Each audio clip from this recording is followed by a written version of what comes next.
Hey, what is up, mortals? It is TCCrew here with a new video for you. Welcome to part 1 of season 1 of What If Deku Had an Instant Evolution Quirk. I just wanted to greet you guys by just saying, sit back and relax. You're in for a treat. So we begin. Within a Quirk doctor's office, a stunning revelation had been made. The 4-year-old Izuku was supposed to be told what his quirk was. There was an issue. "It's a breakthrough of the century!" The doctor exclaimed excitedly at the current revelation. "What do you mean, Doctor? What's happening to my son?" Inko asked worriedly. She wasn't an expert on quirks, so the excitement of the doctor worried her more than excited her. The exact opposite effect was made on the young Izuku as he was pondering what the doctor meant. "You see, your son here has the highest recorded quirk factor in history." This caused a clash of reactions between mother and son. Inko still feared what this could mean, while Izuku grew ever more excited at the idea of what his quirk could be. That was until the doctor continued. "The most fascinating element is that due to all these quirk factors, we cannot begin to guess what the boy's quirk may be. My recommendation would be to either wait a few days to see if his quirk manifests, or to leave him here for extensive testing." Inko knew which one she'd prefer. Even though she wasn't a professional, she preferred to have Izuku with her where she could watch him. Izuku himself was excited to see his quirk manifest. He always wanted to be a hero, and to hear that he was special gave him hope like none other. That hope wouldn't be misplaced, as the same day when Izuku was taking his bath, his skin became smoother and he developed webbed hands and feet. This was enough to determine his quirk, but later that night Izuku found he could see in the dark perfectly. Now, neither Izuku or Inko could determine exactly what his quirk was, so Inko decided to wait one more day to see how else the boy's quirk would activate. The next day, Izuku was taken to the park with his friend, Bakugo. The rambunctious blonde was showing off his explosion quirk before turning to the greenette. "Hey, Deku, you got your quirk right, so what is it?" He asked, excited and curious, though he doubted that whatever Izuku's quirk was wouldn't compare to his. That's when the excited Izuku explained what happened to him the night prior. The strange temporary changes to his body that seemingly came out of nowhere. "It might have to do with what the doctor said. He said I was really special, I think." The doubt didn't make this statement very convincing, so Bakugo began to develop a very reckless plan. When the boys couldn't be seen by their mothers, Bakugo enacted his plan and threw a small explosion at Izuku. Bakugo was expecting crying from Izuku, but said crying was never heard. Instead, he saw that Izuku was completely unharmed. There wasn't even a scratch on him. Izuku looked down on his hands and quickly realized how much tougher it got. He quickly became excited by what this could mean. "Kachan, blast me again!" The boy said excitedly to see how tough his body was. Bakugo grinned and threw a large blast that knocked Izuku down, but he remained unharmed. The two boys became excited as it seemed like Izuku was invincible. This led them to having Izuku run at a tree, fall on purpose, trying to cut him with sharp objects, things their mothers wouldn't want them to do. It wasn't hard for the mothers to find out, though, as Izuku was covered in dirt and had ripped clothes. Still, he wasn't hurt, so the two boys weren't scolded as hard. The next day, Izuku was taken once more to the quirk doctor, where some new tests would be done based on the information the two brought to fully identify what the boy's quirk was.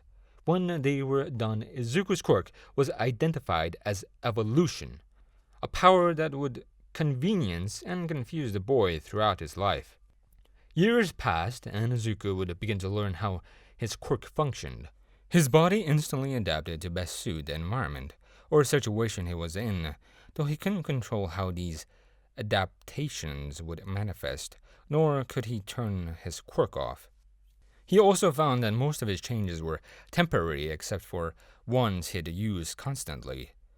Thanks to his training with Bakugo, that would include being fireproof, impact resistant, stronger eyes and lungs to resist smoke, and enhanced physical attributes.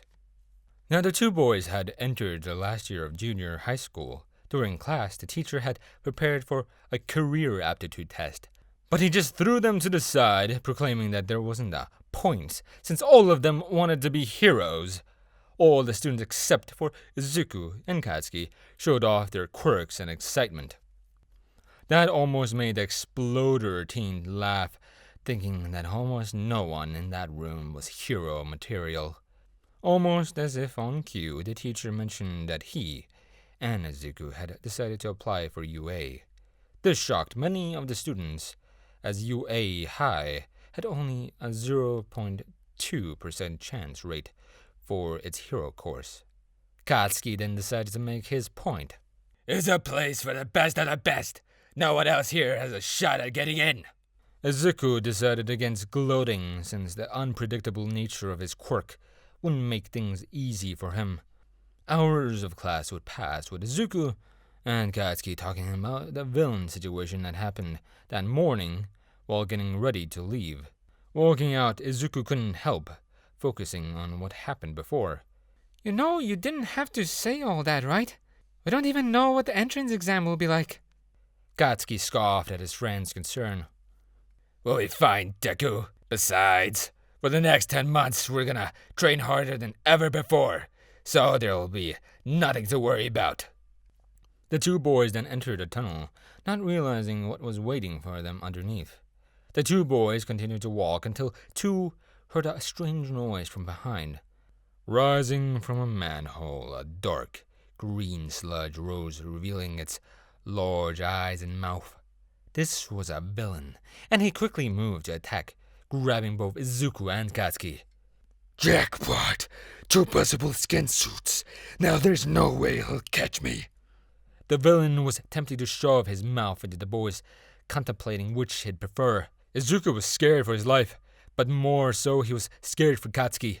Then he felt his own body slump and fall apart. The villain was surprised by the boy and watched him even reform. Still, he had another one, so he could use that to escape. Izuku looked up at his friend, his best friend with the fear of death in his eyes. Izuku's mind had to do something, anything. At the same time, the manhole the villain creeped out was blown upward, revealing the hulking blonde. This was the number one hero, All Might. The hero was ready to stop the villain and save the civilians, but he saw something else instead. A short, skinny boy was throwing himself at the monstrous villain, with his plan all to save the captured blonde. Izuku grabbed onto the slime villain, trying desperately to claw out his friend with little success. All Might now had to move as he saw the slime villain preparing to attack the boy. Before either could reach Bakugo, though intense winds burst out of him, pushing anything away while he grabbed onto his friend with tears in his eyes. The winds quickly grew in power, forcing the villain to be blown apart. The two boys then fell to the ground, with the winds calming down. Bakugo breathed deeply, filling his own lungs. Izuku then looked around, confused, until his eyes landed on the equally confused All Might. At the sight, Izuku jumped to his feet and took several steps back in surprise. All Might! He screamed out, catching his blonde friend's attention and causing him to look too. And there he was, the one the boys admired most. This sponsor is by Skillshare. With the services Skillshare provides, you can get access to many in-depth tutorial videos on basically anything you want to learn. Each class that they have is bound to help you with your creative endeavors. Do you want to learn how to make videos like this one? Do you want to learn how to write scripts or edit audio? Skillshare has you covered. And with our link, you can have a 14-day free trial. So, what are you waiting for? Click the link now and get 14 days worth of classes free. Link in the description below. The two boys stared at All Might before properly getting up. Izuku began to bow and greeting rapidly, while Katsuki was more relaxed. All Might let out a laugh, amused by the boys, but also still internalizing what he just saw. I should be apologizing to you, boys. That villain managed to escape me, and the town's sewer system was much harder to navigate than I expected. That's a mighty impressive quirk you got there, kid. I'm sure you can make a fine hero someday. Izuku then insisted that there was no need for All Might to apologize, while also being astonished at what he heard. Katsuki snickered and turned to Izuku. Why did you jump in to save me? What would you have done if you got the wrong adaptation, you idiot? Izuku was surprised at being scolded, but did admit his plan wasn't well thought out. I'm sorry, Kai-chan. I wasn't really thinking. My legs just, moved on their own.